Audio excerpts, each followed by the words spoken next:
السلام علیکم ورحمۃ اللہ وبرکاتہ۔ الحمد للہ رب العالمین والصلاة والسلام علی رسولہ الکریم وعلی آلہ واصحابہ اجمعین، اما بعد فاعوذ باللہ من الشیطان الرجیم، بسم اللہ الرحمن الرحیم۔ الصلاة والسلام علیک یا رسول اللہ، الصلاة والسلام علیک یا حبیب اللہ، الصلاة والسلام علیک یا نبی اللہ وعلی آلک واصحابک یا سیدی یا نور اللہ صلی اللہ تعالی علیہ وسلم۔ معمول کے درود پاک آپ میرے ساتھ مل کر پڑھ لیں۔ اللہم صلی وسلم وبارک علی سیدنا محمد النبی الأمی الحبیب العالی القدر العظیم الجاہ وعلی آلہ وصحبہ وسلم۔ اللہم صلی علی سیدنا ومولانا محمد وعلی آلہ وسلم۔ صلی اللہ علی محمد، جزا اللہ عنا محمدا ما هو اہلہ۔ اللہم صلی علی سیدنا محمد عدد ما فی علم اللہ صلاة دائمة بدوام ملک اللہ۔ اللہم صلی علی محمد کما تحب وترضى لہ۔ اللہم صلی علی محمد وانزلہ المقعد المقرب عندک یوم القیامہ۔ محترم سامعین کرام، گزشتہ کل میں نے آپ کے سامنے قرآن مجید کی فضیلت پر، اس کے فضائل پر اور قرآن مجید کی عظمت پر کچھ باتیں آپ کے سامنے عرض کی تھی۔ آج قرآن حکیم کے مقاصد، قرآن مجید کے 4 مقاصد مختصراً یہاں عرض کیا گیا ہے، یہ میں آپ کے سامنے بیان کرنے کی کوشش کرتا ہوں۔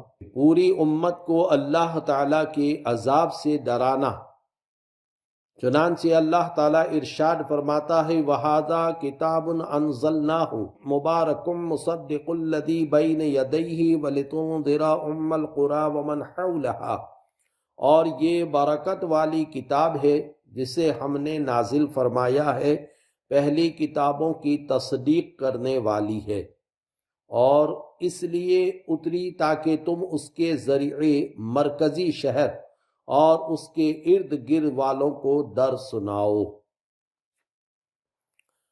قرآن مجید کا ایک مقصد کیا ہے؟ کہ اللہ کے عذاب سے ڈرانا اور کفر کو چھوڑ کر کے اسلام کی طرف ان کو راغب کرنے کی دعوت دی۔ دوسری بات، لوگوں کو کفر و جہالت کے اندھیروں سے ایمان کے نور کی طرف نکالنا، چنانچہ ارشاد باری تعالی ہے الف لام را کتاب انزلناہ الیک لتخرج الناس من الظلمات الی النور باذن ربہم الی صراط العزیز الحمید۔ یہ ایک کتاب ہے جو ہم نے تمہاری طرف نازل کی ہے تاکہ تم لوگوں کو ان کے رب کے حکم سے اندھیروں سے اجالے کی طرف، اس اللہ کے راستے کی طرف نکالو جو عزت والا، سب خوبیوں والا ہے۔ تیسرا مقصد قرآن پاک کا کہ لوگوں کو اللہ تعالیٰ کے احکامات پہنچانا اور ان کے اختلاف کا تصفیہ کرنا، چنانچہ اللہ تعالیٰ نے ارشاد فرمایا وَأَنزَلْنَا إِلَيْكَ الذِّكْرَ لِتُبَيِّنَ لِلنَّاسِ مَا نُزِّلَ إِلَيْهِمْ وَلَعَلَّهُمْ يَتَفَكَّرُونَ، اور اے حبیب ہم نے تمہاری طرف یہ قرآن نازل فرمایا تاکہ تم لوگوں سے وہ بیان کرو جو ان کی طرف نازل کیا گیا ہے، اور تاکہ وہ غور و فکر کریں۔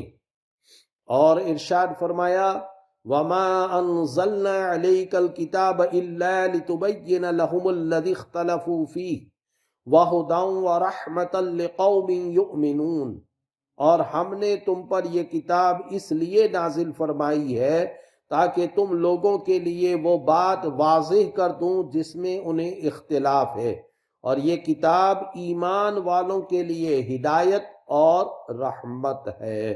چوتھا مقصد اس کی آیتوں میں غور و فکر کر کے نصیحت حاصل کرنا۔ چنانچہ رب تعالی ارشاد فرماتا ہے کتاب انزلناہ الیک مبارک لیدبروا آیاتہ ولیتذکر اولو الالباب۔ یہ قرآن ایک برکت والی کتاب ہے جو ہم نے تمہاری طرف نازل کی ہے تاکہ لوگ اس کی آیتوں میں غور و فکر کریں اور عقل مند نصیحت حاصل کریں۔ یہ تو مختصراً یعنی اس کا قرآن پاک کا مقصد کیا ہے، کس لیے قرآن پاک نازل کیا گیا، تو یہ مختصراً 4 مقصد اس میں بیان کیے گئے ہیں۔ اب قرآن پاک کے آداب۔ علماء کرام نے قرآن عظیم کے بہت سے آداب بیان کیے ہیں، ان میں سے 6 آداب یہ ہیں۔ قرآن مجید کی کتابت نہایت خوش خط اور واضح حرفوں میں کی جائے، کاغذ بھی بہت اچھا، روشنائی بھی خوب اچھی ہو کہ دیکھنے والے کو بھلا معلوم ہو۔ بعض مکتوبوں والے نہایت معمولی کاغذ پر بہت خراب کتابت و روشنائی سے چھپواتے ہیں، یہ ہرگز نہیں ہونا چاہیے۔ یعنی قرآن پاک کے آداب میں سے یہ نہیں ہے کہ ہم قرآن اللہ کا کلام ہے، اور اللہ کے کلام کو اچھی کتاب، اچھے الفاظ میں، اچھے پیپر میں، یعنی دیکھنے میں بھی اسے خوبصورت محسوس ہو، اس انداز سے اسے چھاپنا چاہیے۔ فی زمانہ قرآن مجید کے تراجم بھی چھاپنے کا رواج ہے۔ تراجم معنی ترجمہ۔ اگر ترجمہ صحیح ہو تو قرآن مجید کے ساتھ چھاپنے میں حرج نہیں، اس لیے کہ اس سے آیت کا ترجمہ جاننے میں سہولت ہوتی ہے، مگر تنہا ترجمہ طبع نہ کیا جائے۔ قرآن مجید کا حجم چھوٹا کرنا مکروہ ہے۔ مثلا آج کل بعض مکتوبوں والے تعویذی قرآن مجید چھپواتے ہیں، جن کا قلم اتنا باریک ہے کہ پڑھنے میں بھی نہیں آتا، بلکہ گلے میں لٹکانے کے لیے بھی قرآن پاک نہ چھپوایا جائے کہ اس کا بھی حجم بھی بہت کم ہوتا ہے۔ بہت سے قرآن مجید مل جاتے ہیں کہ ایسے ہیں کہ بالکل جیسے ایک چھوٹا سا تعویذ کی طرح، لیکن اب یہ ظاہر ہے کہ اس میں نہ لفظ سمجھ میں آئے گا، نہ اس کو کیسے پڑھنا یہ بھی سمجھ میں آئے گا، تو پھر یہ تو قرآن کا کوئی مقصد نہیں رہا۔ تو کہتے ہیں یہ ایک آداب کے خلاف ہے۔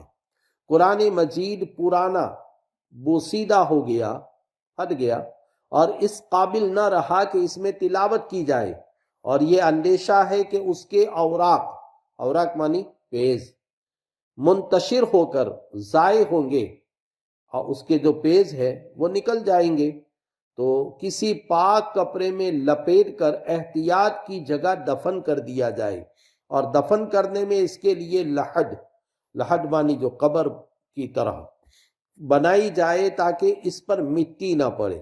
بہت سے لوگ قبر کھودتے ہیں، یعنی کھڈا کھود کر پھر اس میں رکھ دیتے ہیں اور اس کے اوپر مٹی ڈال دیتے ہیں، تو یہ نہیں ہونا چاہیے، کیونکہ پھر مٹی کا وزن جو ہے وہ قرآن پاک کے پیز کے اوپر آئے گا۔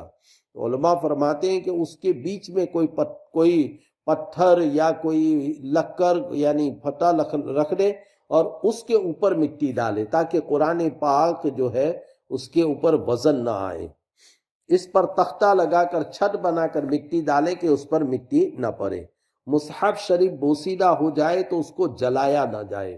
بہت سی ایسی جہالت ہے بہت سی جگہ پر کہ لوگ قرآن مجید جو پرانے ہیں اسے جلا دیتے ہیں، حالانکہ یہ اللہ کا کلام ہے، اور یہ مسلمان اپنے ہاتھ سے اس کو جلائے گا تو کتنا بڑا گناہ ہوگا۔ تو یہ قرآن جلانا نہیں چاہیے، اس کو دفن کرنا چاہیے یا پھر پانی کے اندر۔ تو اب یہ تو یہاں کے لیے تو مشکل ہے، تو اسی لیے ہماری انتظامیہ اس کا انتظام کرتی ہے، تو پھر ان کو دینا چاہیے کہ وہ اس طریقے سے صحیح طریقے سے اس کو دفن کریں۔ قرآن مجید کے آداب میں سے یہ بھی ہے کہ اس کی طرف پیٹھ نہ کی جائے، نہ پاؤں پھیلائے جائیں، نہ پاؤں کو اس سے اونچا کریں، نہ یہ کہ خود اونچی جگہ پر ہو اور قرآن مجید نیچے ہو۔ قرآن مجید کو جزدان و غلاف میں رکھنا ادب ہے۔ صحابہ و تابعین رضی اللہ تعالی عنہم کے زمانے سے اس پر مسلمانوں کا عمل ہے۔ قرآن شریف کی تلاوت کرنے اور پڑھانے کے فضائل۔ قرآن مجید کی تلاوت کرنے اور پڑھانے کے بہت سے فضائل ہیں، چنانچہ اللہ تعالیٰ ارشاد فرماتا ہے ان الذین یتلون کتاب اللہ واقاموا الصلاۃ وانفقوا مما رزقناہم سرا وعلانیۃ یرجون تجارۃ لن تبور لیوفیہم اجورہم ویزیدہم من فضلہ انہ غفور شکور۔ بے شک وہ لوگ جو اللہ کی کتاب کی تلاوت کرتے ہیں اور نماز قائم رکھتے ہیں اور ہمارے دیے ہوئے رزق میں سے پوشیدہ اور اعلانیہ، پوشیدہ معنی چھپ کر، اعلانیہ معنی ظاہر، کچھ ہماری راہ میں خرچ کرتے ہیں، وہ ایسی تجارت کے امیدوار ہیں جو ہرگز تباہ نہیں ہوگی۔ یعنی یہ بزنس جو ہے، یہ تجارت جو اللہ کا کلام پڑھنا، یہ ایسی تجارت کے امیدوار ہے کہ جو ہرگز تباہ نہیں ہوگی۔ یعنی قرآن پڑھنا ہمیشہ فائدہ ہی فائدہ ہے، تاکہ اللہ انہیں ان کے ثواب بھرپور دے اور اپنے فضل سے اور زیادہ عطا کرے۔ بے شک وہ بخشنے والا، قدر فرمانے والا۔ اور احادیث میں اس کے جو فضائل بیان ہوئے ہیں ان میں سے 6 فضائل ملاحظہ ہوں۔ حضرت عثمان غنی رضی اللہ تعالی عنہ سے روایت ہے کہ نبی اکرم صلی اللہ تعالی وسلم نے ارشاد فرمایا تم میں سے بہتر وہ شخص ہے جو قرآن سیکھے اور سکھائے۔ حضرت ابو امامہ رضی اللہ تعالی عنہ سے روایت ہے حضور پرنور صلی اللہ تعالی وسلم نے ارشاد فرمایا قرآن پڑھو کیونکہ وہ قیامت کے دن اپنے اصحاب کے لیے شفیع ہو کر آئے گا، یعنی قرآن پڑھنے والے کے لیے یہ شفاعت کرے گا۔ حضرت عبیدہ ملیکی رضی اللہ تعالی عنہ سے روایت ہے کہ رسول اللہ صلی اللہ علیہ وسلم نے ارشاد فرمایا اے قرآن والو، قرآن کو تقیہ نہ بناؤ، یعنی سستی اور غفلت نہ برتو، اور رات اور دن میں اس کی تلاوت کرو جیسا تلاوت کرنے کا حق ہے، اور اس کو پھیلاؤ اور تغنی کرو، یعنی اچھی آواز سے پڑھو، اس کا معاوضہ نہ لو، اور جو کچھ اس میں ہے اس پر غور کرو تاکہ تمہیں فلاح ملے، اس کے ثواب میں جلدی نہ کرو کیونکہ اس کا ثواب بہت بڑا ہے۔ حضرت عبداللہ بن عمر رضی اللہ تعالی عنہما سے روایت ہے کہ سید المرسلین صلی اللہ تعالی وسلم نے ارشاد فرمایا ان دلوں میں بھی زنگ لگ جاتی ہے، یعنی ہمارا جو دل ہے جس طریقے سے استل ہوتا ہے اور پانی لگنے سے اس کا یہ بدل جاتا ہے، زنگ جسے کہتے ہیں ہم گجراتی میں کاٹ، تو جس طرح لوہے میں پانی لگنے سے زنگ لگتی ہے، عرض کی گئی یا رسول اللہ صلی اللہ علیہ وسلم اس کی صفائی کس چیز سے ہوتی ہے؟ یعنی جس طرح لوہے پر پانی لگنے سے زنگ لگ جاتا ہے، اسی طرح یہ دل جو ہمارا ہے اس کے اوپر بھی زنگ لگ جاتا ہے۔ تو اب اس زنگ کو کیسے دور کیا جائے، اس کاٹ کو کیسے دور کیا جائے؟ تو عرض کی گئی یا رسول اللہ صلی اللہ علیہ وسلم اس کی صفائی کس چیز سے ہوگی؟ ارشاد فرمایا کثرت سے موت کو یاد کرنے اور تلاوت قرآن کرنے سے۔ حضرت ایفع بن عبد القلاعی رضی اللہ تعالی عنہ فرماتے ہیں کسی نے پوچھا یا رسول اللہ صلی اللہ تعالی وسلم قرآن میں سب سے بڑی سورت کون سی ہے؟ ارشاد فرمایا قل هو اللہ احد۔ اس نے عرض کی قرآن میں سب سے بڑی آیت کون سی ہے؟ ارشاد فرمایا آیت الکرسی، اللہ لا الہ الا هو الحی القیوم۔ اس نے کہا یا رسول اللہ صلی اللہ علیہ وسلم کون سی آیت کا فائدہ و ثواب آپ کو اور آپ کی امت کو پہنچنا محبوب ہے؟ ارشاد فرمایا سورہ بقرہ کی خاتمے کی آیت کی وہ رحمت الہی کے خزانے سے عرش الہی کے نیچے سے ہے، اللہ تعالیٰ نے وہ آیت اس امت کو دی، دنیا و آخرت کی کوئی خیر نہیں مگر یہ اس پر مشتمل ہے۔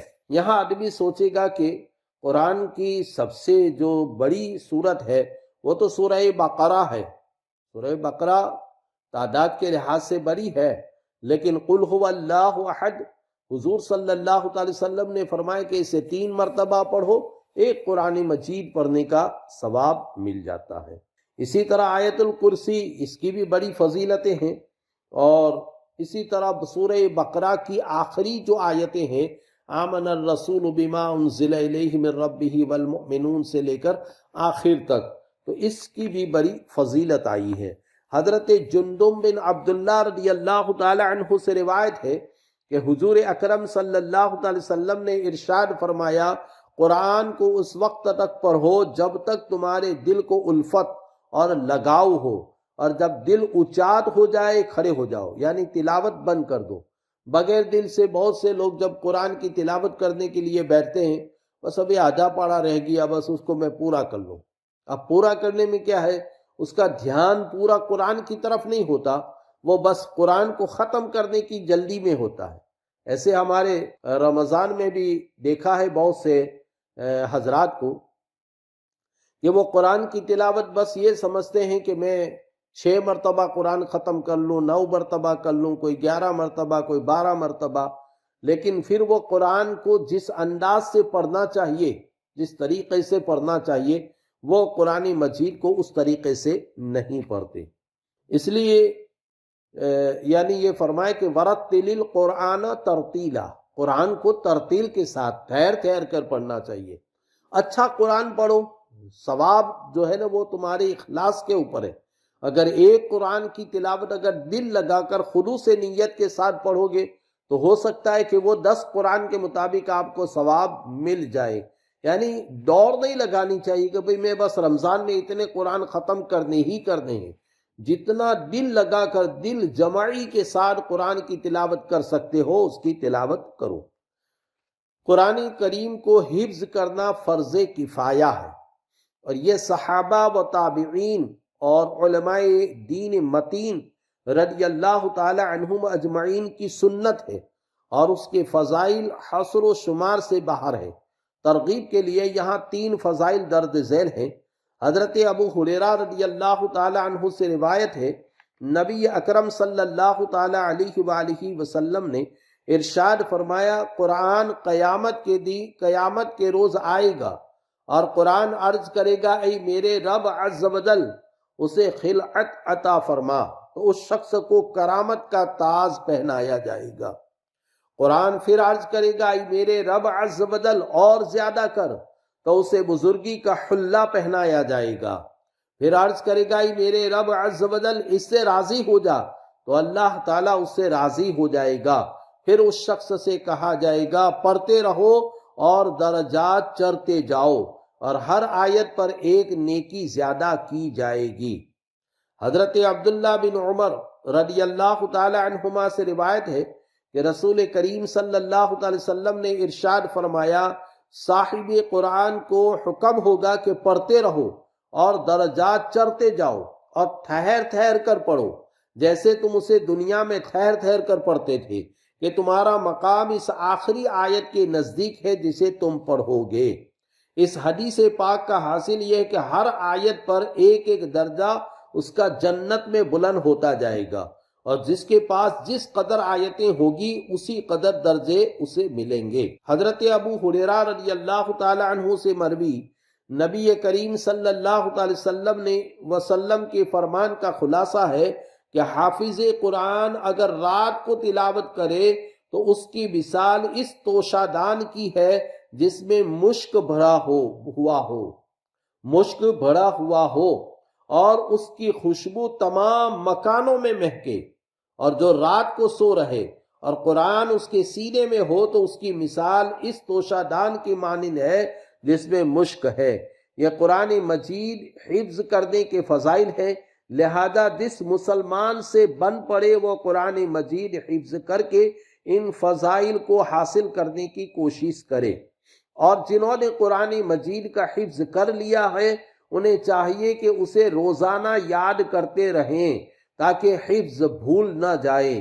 اعلیٰ حضرت امام احمد رضا خان رحمۃ اللہ علیہ ایک حدیث پاک کی وضاحت کرتے ہوئے فرماتے ہیں، یعنی جس طرح بندھے ہوئے اونٹ کامل بندھے ہوئے اونٹ چھوٹنا چاہتے ہیں اور اگر ان کی محافظت یعنی اس کی یہ نہ کیا جائے اس کے اوپر، تو اونٹ کو اگر احتیاط کے ساتھ اس کو باندھا نہ جائے تو رہا ہو جائے۔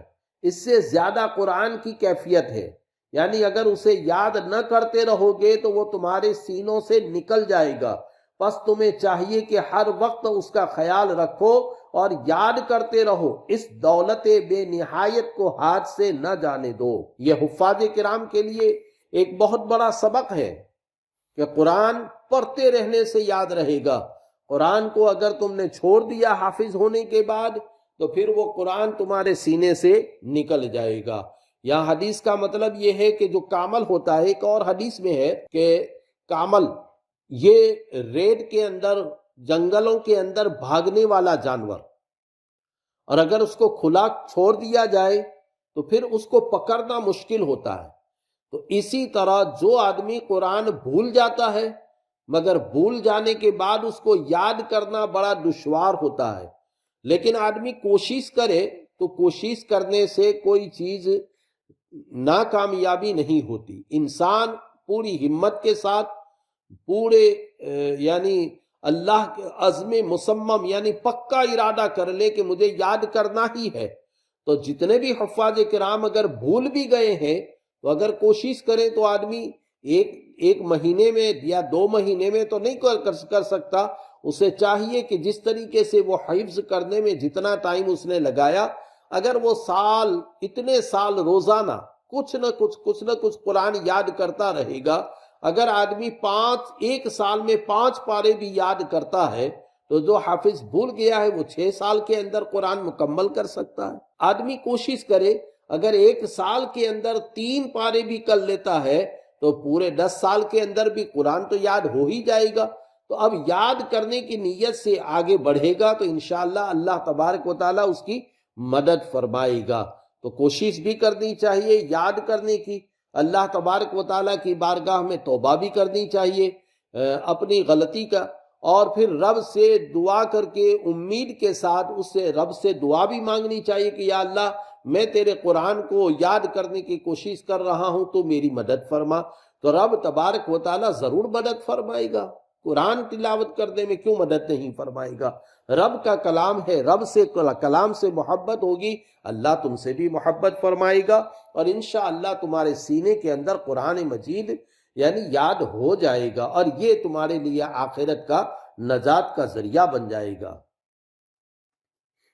اسی طرح ایک حدیث پاک کی وضاحت کرتے ہوئے فرماتے ہیں، یعنی اے قرآن والو، قرآن کو تکیہ نہ بنا لو، پڑھ کے یاد کر کے رکھ چھوڑا، پھر نگاہ اٹھا کر نہ دیکھا، بلکہ اسے پڑھتے رہو دن رات کی گھڑیوں میں جیسے اس کے پڑھنے کا حق ہے، اور اسے افشا کرو کہ خود پڑھو، لوگوں کو پڑھاؤ، یاد کراؤ، اس کے پڑھنے یاد کرنے کی ترغیب دو، نہ یہ کہ جو پڑھے اور خدا اسے حفظ کی توفیق دے، اس کو روکو اور منع کرو۔ پھر فرماتے اس سے زیادہ نادان کون ہے جسے خدا ایسی ہمت بخشے کہ وہ قرآن پاک کا حفظ کر لے اور وہ اسے اپنے ہاتھ سے کھو دے۔ اگر قدر اس کی جانتا اور جو ثواب اور درجات اس پر موعود ہے، یعنی اس کے جو درجات موجود ہیں اللہ تعالیٰ نے، اللہ کے حبیب نے بیان فرمائے، ان سے واقف ہوتا تو اسے جان و دل سے زیادہ عزیز رکھ۔ قرآن مجید کی تلاوت کے آداب میں یہ ہے کہ جب بھی قرآن مجید کی تلاوت کی جائے تو اس سے پہلے ان آداب اور شرعی احکام کا لحاظ رکھا جائے۔ قرآن مجید دیکھ کر پڑھنا زبانی پڑھنے سے افضل ہے، کہ یہ پڑھنا بھی زبانی پڑھنے سے افضل ہے، یہ پڑھنا بھی ہے اور دیکھنا، اور ہاتھ سے اس کا چھونا بھی، اور یہ سب چیزیں عبادت ہیں۔ مستحب یہ ہے کہ باوضو قبلہ رو اچھے کپڑے پہن کر تلاوت کرے، اور تلاوت کے شروع میں اعوذ باللہ پڑھنا مستحب ہے، اور سورت کی ابتدا میں بسم اللہ پڑھنا سنت ہے ورنہ مستحب ہے۔ قرآن مجید کو نہایت اچھی آواز سے پڑھنا چاہیے، اگر پڑھنے والے کی آواز اچھی نہ ہو تو اچھی آواز بنانے کی کوشش کرے۔ لحن کے ساتھ پڑھنا کہ حروف میں کمی بیشی ہو جائے جیسے گانے والے کیا کرتے ہیں، یہ ناجائز ہے، بلکہ پڑھنے میں قواعد تجوید کی رعایت کریں۔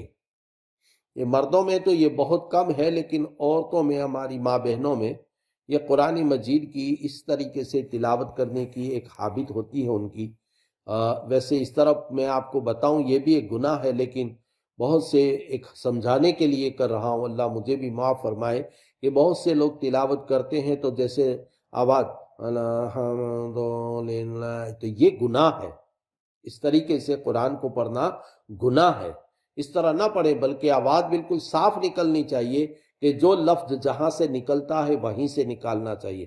الحمدللہ رب العالمین، یہ ایک ایک ورڈ جو ہے نا وہ صاف نظر آنا چاہیے۔ اور تجوید قواعد یہاں پر بھی بہت کوشش کرنی چاہیے۔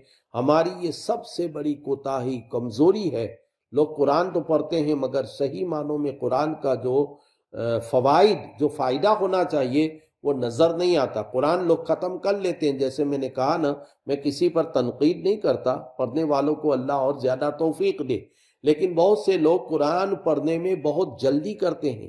اب الف اور عین یہ دو ڈیفرنٹ لفظ، الگ الگ لفظ ہیں۔ تا، طا ڈیفرنٹ لفظ ہے۔ سا، سین، شین، صاد یہ چاروں الگ ورڈ ہیں۔ اب سب کو ایک پڑھیں گے تو پھر معنی بدل جائے گا، معنی بدل جائے گا تو آپ نے قرآن پڑھنے کا ثواب جو ملنا ہے وہ نہیں ملا۔ کوشش یہ کرنی چاہیے کہ قرآن کو صحیح کیا جائے، تو قرآن شریف کو تجوید کے ساتھ، تجوید سیکھنے کی کوشش کرنی چاہیے۔ ہمارے لوگ اتنے شرماتے ہیں قرآن پڑھنے میں، کسی بھی عمر میں۔ اگر ہم دیکھنے جائیں تو سرکار صلی اللہ تعالی وسلم پر قرآن مجید، آپ کی عمر مبارک 40 سال کے بعد قرآن مجید کا نزول شروع ہوا۔ اور قرآن مجید کا جب نزول شروع ہوا تو ذرا غور کریں، حضرت صدیق اکبر رضی اللہ تعالی عنہ، حضرت عمر فاروق اعظم رضی اللہ تعالی عنہ، حضرت عثمان غنی رضی اللہ تعالی عنہ، یہ تو بڑی عمر کے تھے۔ اور دوسرے صحابہ کرام اور لوگ جو بھی اسلام میں آخر آتے گئے، داخل ہوتے گئے، اصحاب صفہ، اور وہ صحابہ کرام کی عمریں آپ دیکھیں تو ان عمر کے اندر بھی، بلکہ ایک یہ ہے کہ سرکار صلی اللہ تعالی وسلم کے سامنے ایک آدمی کھڑا تھا اور ملک الموت نے آ کر کہا کہ یا رسول اللہ، ان کی موت کا وقت قریب آ گیا۔ حضور نے ان سے فرمایا کہ تمہاری موت کا وقت قریب ہے، مثلا عصر کے بعد کہا کہ اب مغرب سے پہلے ان کی موت ہے۔ تو پھر وہ حضور صلی اللہ تعالی وسلم سے پوچھ رہے ہیں کہ یا رسول اللہ، میں کون سا عمل کر لوں؟ حضور نے فرمایا کہ علم دین سیکھ لو، علم دین پڑھتے جاؤ۔ جو علم دین سیکھتے پڑھتے دنیا سے چلا گیا، وہ شہادت کی موت مرتا ہے۔ مگر ہم دنیا کے لیے سب کچھ کر سکتے ہیں، لیکن دین کے لیے ہمارے پاس تاہیم نہیں ہے۔ قرآن پڑھنے میں بھی شرماتے ہیں، اگر کسی کو غلطی بتا دو تو بڑے احتیاط کے ساتھ غلطی بھی بتانی پڑتی ہے، ورنہ ناراض ہو جاتے ہیں کہ مجھے غلطی بتا دی حافظ صاحب نے۔ تو یہ قرآن مجید کا پھر جو فائدہ ہے نا، گھروں کے اندر جو اس کی رحمتیں، جو اس کی برکتیں نازل ہونی چاہیے، وہ پھر آپ کو نظر نہیں، وہ نہیں ملتی۔ تو اس لیے قرآن مجید کو صحیح قرآن کی تلاوت کی جائے۔ لیٹ کر قرآن مجید پڑھنے میں حرج نہیں، جبکہ پاؤں سمٹے ہوں، لمبے پاؤں کر کے نہیں پڑھنا ہے۔ اگر قرآن آپ کو مجبوری ہے اور پاؤں اپنے لپیٹ لیے سمت لیے ہے، تو پھر اس میں اگر تھوڑا سا آدمی لیٹ کر کے بھی پڑھ لے تو کوئی حرج نہیں، جبکہ اور منہ کھلا ہو، یہ نہیں کہ منہ بند کر کے آدمی اس کی توجہ قرآن کی طرف نہ ہو تو پھر نہیں پڑھنا۔ یوں ہی چلنے اور کام کرنے کی حالت میں بھی تلاوت جائز ہے، جبکہ دل نہ بتے، ورنہ مکروہ ہے۔ دل پورا قرآن کی طرف ہونا چاہیے۔ پھر یہ ہے کہ ہم ایک طرف قرآن بھی پڑھتے ہیں اور پھر دوسری طرف ہمارا دھیان جاتا ہے، تو یہ غلط ہے۔ جب قرآن مجید ختم ہو تو 3 بار قل هو اللہ احد پڑھنا بہتر ہے، اگرچہ تراویح میں ہو۔ البتہ اگر فرض نماز میں ختم کرے تو 1 بار سے زیادہ نہ پڑھے۔ مسلمانوں میں یہ دستور ہے کہ قرآن مجید پڑھتے وقت اگر اٹھ کر کہیں جاتے ہیں تو بند کر دیتے ہیں، کھلا ہوا چھوڑ کر نہیں جاتے۔ یہ ادب کی بات ہے، مگر بعض لوگوں میں یہ مشہور ہے کہ اگر کھلا چھوڑ دیا جائے گا تو شیطان پڑھے گا، اس کی اصل نہیں۔ یعنی شیطان کب قرآن پڑھتا ہے؟ شیطان قرآن نہیں پڑھتا، لیکن اچھی بات ہے کہ آپ کہیں جا رہے ہو قرآن کی تلاوت کرتے ہوئے تو کوئی نشانی چھوڑ کر کے بند کر دو، یہ ادب ہے۔ لیکن اگر کھلا رہ گیا تو بہت سے لوگ کہتے ہیں کہ بھئی بند کر دو ورنہ شیطان پڑھے گا، تو شیطان قرآن نہیں پڑھتا، وہ تو قرآن سے دور بھاگتا ہے۔ لیکن ہے ادب ہے، اگر آپ بند کر دیں تو بہتر ہے، ورنہ پھر اس کی کوئی اصل یعنی نہیں ہے۔ ممکن ہے کہ بچوں کو اس ادب کی طرف توجہ دلانے کے لیے یہ بات بنائی گئی ہو۔ جب بلند آواز سے قرآن مجید پڑھا جائے تو تمام حاضرین پر سننا فرض ہے، جبکہ وہ مجمع قرآن مجید سننے کی غرض سے حاضر ہو، ورنہ ایک کا سننا کافی ہے اگرچہ باقی لوگ اپنے کام میں مصروف ہو۔ مجمع میں سب لوگ بلند آواز سے پڑھیں یہ حرام ہے۔ جیسے ختم وغیرہ میں ہم پڑھتے ہیں نا کہ بالکل سبھی خاموشی کے ساتھ پڑھتے ہیں، مگر بعض لوگوں کو زور سے پڑھنے کی عادت ہے، تو یہ علماء نے لکھا ہے کہ یہ حرام ہے۔ اگر چند شخص پڑھنے والے ہوں تو حکم ہے کہ آہستہ پڑھیں۔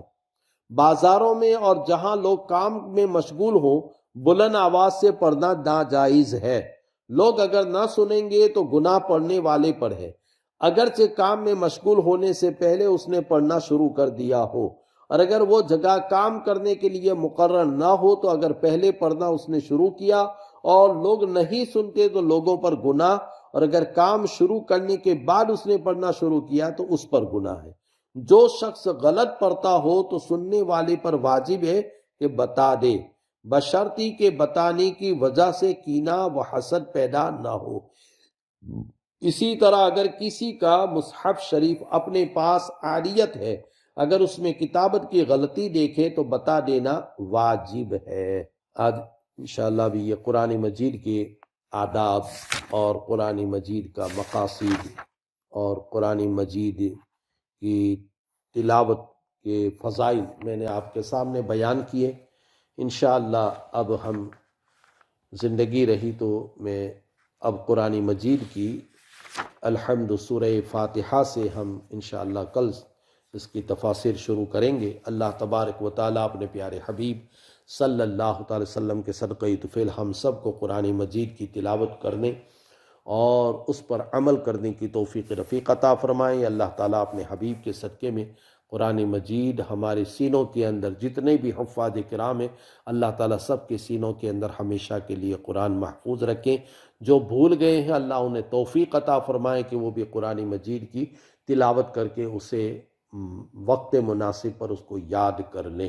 اللہ تبارک و تعالیٰ اپنے حبیب کے صدقے میں قرآن مجید کی تلاوت کے صدقے میں ہم سب کے گناہ صغیرہ و کبیرہ گناہوں کو معاف فرمائیں۔ پروردگار تیرے پیارے حبیب صلی اللہ علیہ وسلم کے صدقے میں تمام مسلمانوں کی جان، مال، اولاد، عزت، آبرو، ایمان اور عقیدے کی حفاظت فرما اور خاتمہ بالخیر نصیب فرما۔ وصلی اللہ تعالی علی حبیبہ محمد وعلی آلہ وصحبہ اجمعین برحمتک یا ارحم الراحمین۔